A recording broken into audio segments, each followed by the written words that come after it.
Let's get more on this. Joining me is Labor MP and Chair of the House Standing Committee of Economics, Dr. Daniel Molino. Thanks for your time.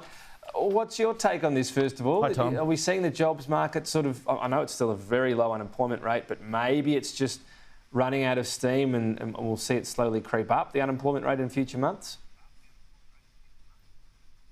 Well, look, I don't think there's a lot that you can read into today's figures in terms of whether the labour market is changing materially.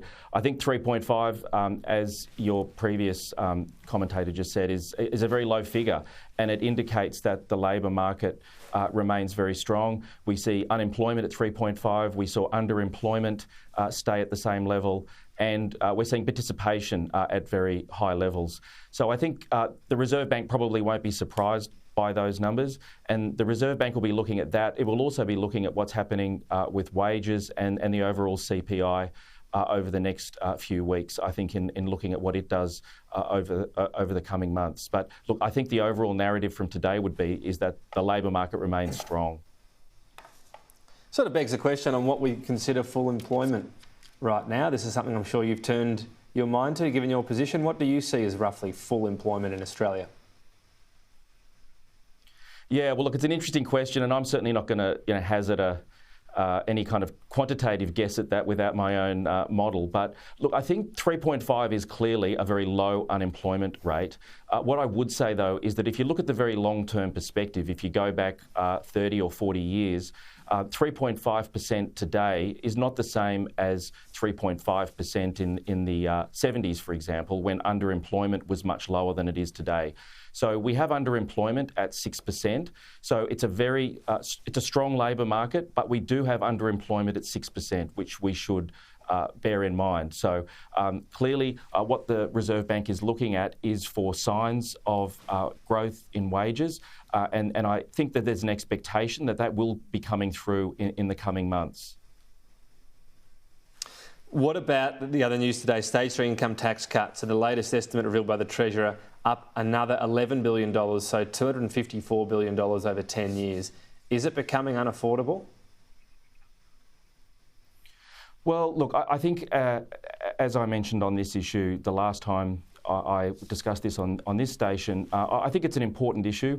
I do think with stage 3 that we should bear in mind that this doesn't come into effect for a couple of years. And I think what we'll be focusing on in the budget in next week is how we help people with cost of living, how we deal with some of the supply side issues in the economy right now. And these are the issues I think that the government has to manage. We know that people are dealing with cost of living pressures, and the government is putting in place a number of measures to help that, but it has to do so in a very measured and targeted way. And I think there are a range of ways in which the government's already helping to deal with that. One of which is the increase in the minimum wage. There are also, of course, measures relating to PBS and childcare.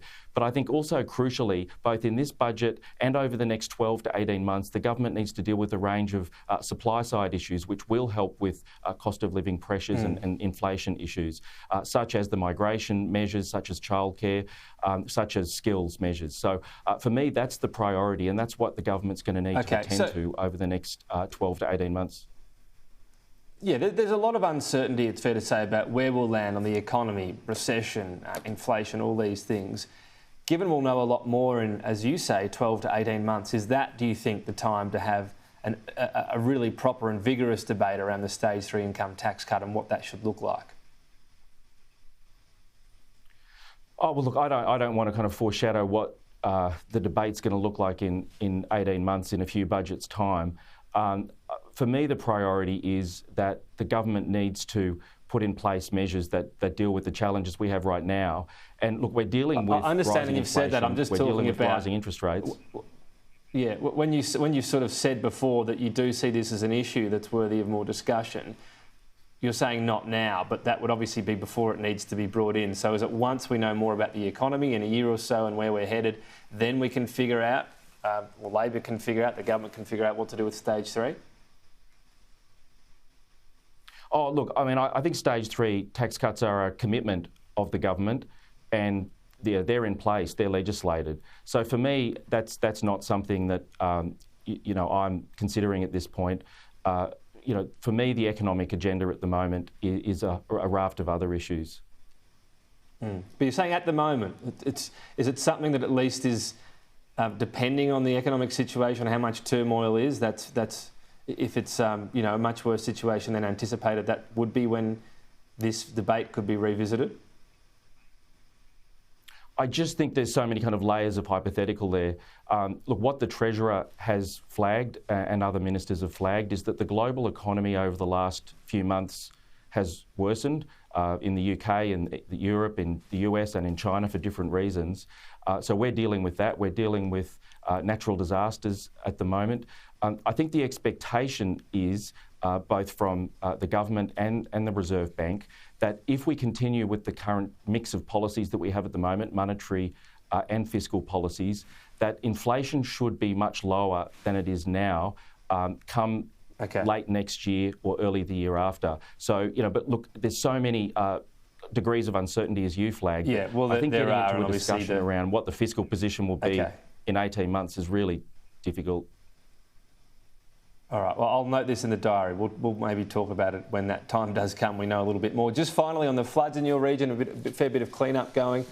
What can you tell us about Flemington Racecourse and the flood mitigation there? Do you have any information on whether it made the situation worse? Will there be any form of investigation? Well, look, can I just say before that, look, I've been out door knocking and talking to people the last couple of days, and it's a really difficult situation, but I just want to acknowledge that there have been volunteers from the local community coming out and helping people get their furniture out onto the street, heartbreaking work. People coming from all over Melbourne, people driving from the other side of town with groceries and just giving them to people who are affected.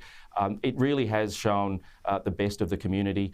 The SES has been out, councils put up a local community centre, at very short notice, and local and state and federal governments are giving cash benefits, which we're getting out to people very quickly. So look, that's the priority. I do think it's important that Melbourne Water is doing a rigorous analysis of the impacts of the wall. It's obviously a very complicated hydrological question. As a number of people have noted, a number of councils put out objections to that project at the time. I think the only thing we can do at this point is have a proper, rigorous analysis which is underway. But for the moment, for me, the priority is just making sure that people get emergency payments and all the other support they need.